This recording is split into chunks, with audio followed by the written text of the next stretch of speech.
गुरु महाराज ये बताने की कृपा करें कि सच्चे गुरु की पहचान किस प्रकार से एक मानव कर सकता है और गुरु किस प्रकार से उस मानव को अपना शिष्य बनाकर अपने आचरण के मुताबिक उसको अपने उसमें डाल सकता है। सच्चे गुरु की पहचान, और मानव जब गुरु को पहचान लेता है तो उसका शिष्य बन जाता है। तो गुरु किस प्रकार से उस शिष्य को अपने आचरण अनुसार उसको डाल देता है या डाल सकता है। बड़ी मोटी शंका रख दी।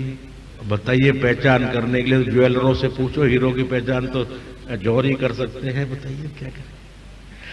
मेरे प्रेमी, जहां प्रश्न उठता है गुरु की पहचान क्या है, यही प्रश्न मैंने मेरे गुरु महाराज से बहुत बाल्यकाल में किया था, जब आयु मेरी 14 साल थी। ये 13-14 साल की आयु में ही इस शरीर ने नाम दान लिया, वृंदावन में लिया। श्री हयग्रीव रामानुज संस्कृत विद्यालय बड़ा खटला रंगजी, मैं इसने नामदान प्राप्त किया। ये शंका मैंने भी की, मुझे ये बताइए कि गुरु की पहचान क्या है। तो बड़ी सरल भाषा में उन्होंने कहा कि बेटे, सरल पहचान तो एक बड़ी साधारण है कि जब मानव की ज्ञानेन्द्रियां, कर्मेंद्रियां, यानी 5 ज्ञानेन्द्रिय, 5 कर्मेंद्रिय, चित्त, अहम और बुद्धि, कितने हो गए जी? ये 13। कमजोर हूं गणित का, इसलिए पूछा है। गणित का कमजोर आदमी हूं। 13।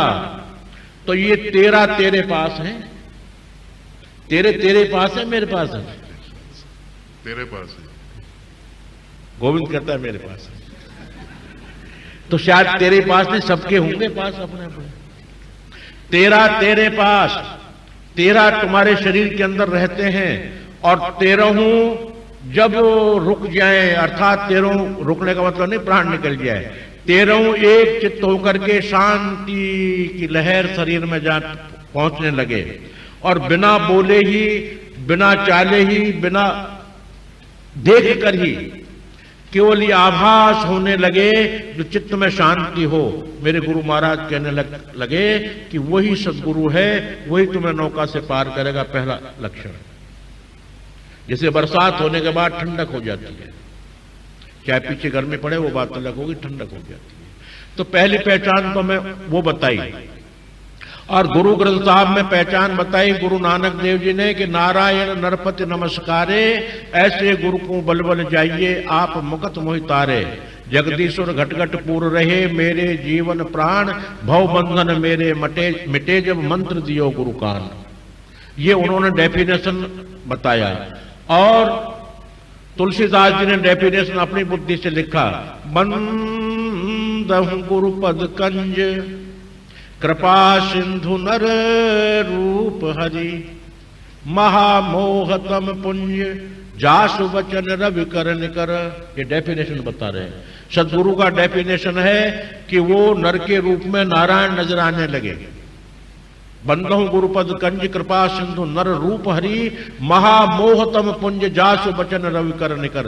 जिसके वचन सूर्य की तरह बॉडी के अंदर प्रवेश करें और उजाला हो और पुरानी याद आने लगे कि ये बात तो बिल्कुल ठीक है, और रुचि होने लगे।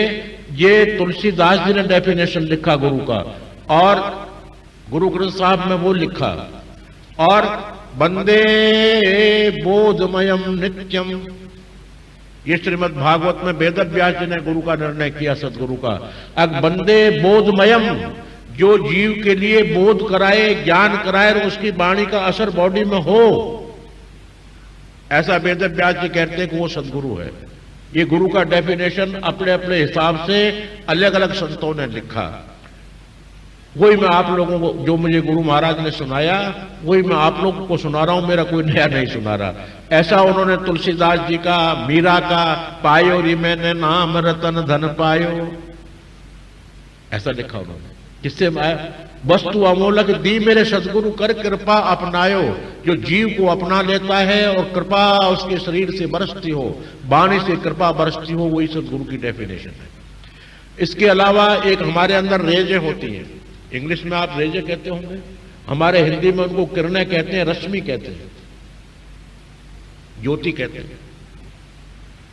वो रेजे हर बॉडी के अंदर हैं, आपके मेरे अंदर।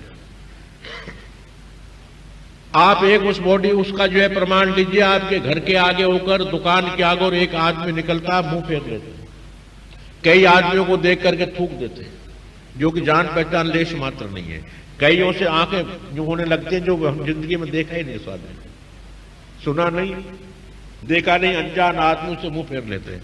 और एक आदमी अनजान उसके बाद निकलता है, उससे इच्छा होती है इसको पानी की पूछें, बैठाने की कहें, इससे बात करें। और तीसरा और आदमी निकलता है, उसको जबरदस्ती आवाज देकर बैठा है, भाई बैठ, पानी वानी पी, कहां रहते हो, क्या बात है, क्यों जी, क्या रिश्तेदारी है आपको उन तीनों से, क्या दुश्मनी है, बताइए आप।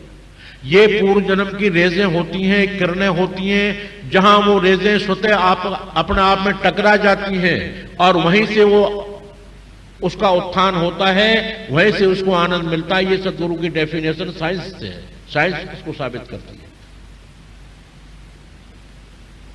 रहा आपने कहा कि वो सदगुरु और गुरु और शिष्य, वो अपने आप शिष्य को कैसे बना देता है मेरे प्रेमी, जब तक सुपुर्दगी में मिट्टी नहीं आती तो कुछ नहीं बना सकता, बिल्कुल नहीं बना सकता।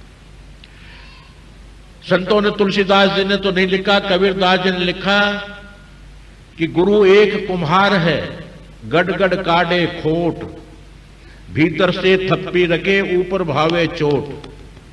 ऊपर से चोट मारता रहता, तुमने ऐसा कर दिया, तुम नालायक हो, तुमने ये कर दिया, तुम नरक हो जाओगे, तुम ये कर दो। ऊपर से तो ऐसा बोलता है, भीतर हत्या रखता है, कृपा की दृष्टि रखता है, घर में आनंद करता है, सुख और शांति की कामना करता है, वरदान देता है। वो अपने शिष्य को हर तरह से सुरक्षित रखने की कोशिश करता है, जैसे कुम्हार अपने मटके को टूटने नहीं देता, चाहे खुद चोट मार रहा पर टूटने नहीं देगा। उसमें चोट क्यों मारता है कि हमेशा के लिए मजबूत हो जाए, इसमें पानी न रिसे, इसलिए वो चोट मारता है। अगर समर्पण भाव में हो जाता है तो एक गुरु अपने शिष्य के लिए ठोस घड़े की तरह, अर्थात जैसे गंदे कपड़े को सुपर्गी धोबी के कर दिया जाए, ये धोबी भी एक गुरु धोबी की तरह अपना कपड़े को स्वच्छ और साफ कर देता है, और साफ करने के बाद टिनापोल दे करके उसमें प्रेस मार करके घड़ी लगा करके और तय करके दे देता है। ये गुरु अपने शिष्य के साथ व्यवहार करता है, और ऐसा व्यवहार हर गुरु शिष्य के बीच में होना भी चाहिए।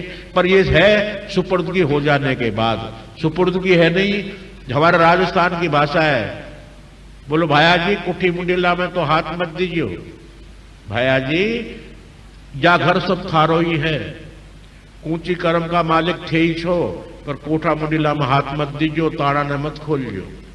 यानी ताड़ा को खोलना मत और कमरे के अंदर घुसना मत, बाकी मकान तेरा ही है। ऐसा होगा तो गुरु क्या करेगा शिष्य के प्रति। और सब समर्पण कर दिया तो कहता है कि अब इससे 100 गुना तुझे दूंगा, मैं 1 लाख गुना दूंगा। कौन कहता नहीं दे, और तू नए कि पुराने ताड़ों को हटा दे, नए नए ताड़े लगा दे।